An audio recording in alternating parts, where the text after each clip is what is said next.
Adaş, anıldın mı? Bu nimini ben anlamagan nim gayvetler bak ya da. Gayvetli deyişler onu qara. Adaş İpek Yol güzeli dep bir program çıkmakçı ki, anıldın mı? Anıldın mı deysen koy bu menüşçülük qan program iken o tizimli tutun baldım ben. Qara çaqqallıqını. Ben tuzumtayım iken dep adasal işkinip qaldım digine. Tolunu alamam mu dep. Hem Şinjan'da nimicik çıraylı qızlacıq digine. Aş qızlarını aldı talınıp qalsam ecep emas adaş ha?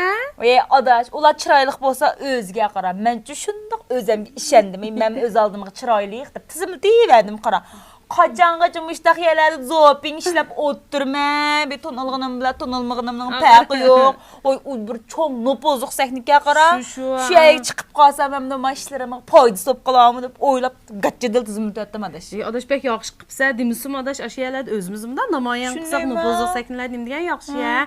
Ma gipman anlap mən tizim tuasam bulam deyim. Mən çaqqan adaş ya. O tizimli də o pek dağınıq adamlar pinveyke onunğa. Adaş mən anıldım. Bağlıqçılar deyənin ki Güzel Nur Qurban, Ablaz Abdurşid, Ali Qurban malum, dağınıq model Firoza deyənlər. Muş bağlıqçı oldu ki onundan sırtmışlar, tərbiyələşlər, əppar deyənlər. Adaş aş peyzge emas mı? Vay tıqar riyasetçisi adaş. Mən ən amraq Mehmetcan Rosayit'e qara bir koyunçılıq qızıb da o programma. Mən işin anlap qanda qızıb da edəm oylandım deyənə adaş. Tizdən tizim tuasam boğdaşçım adaş. Onun üstə deyənə adaş mən yan bir qızıqdırğan yer nimə də baqa. Muş mükafatga erişkel, derece erişkellerge umumsumuz 1 milyonluk mükafat takdir edmeysen. Ben şunu oylap kaldım ben rast gap kısam adaşın boğası boğması 1 milyondan bir. Sınap bakmam da. 500 koçun tikip kalsın meyli o bizge adaş. Sınap bakaylı ya adaş. Sınap bakaylı şu. Siz mi bizge okşaş öz güzel söz güzel kalbi güzel kız bolsanız tezden bu programı tezim bitti.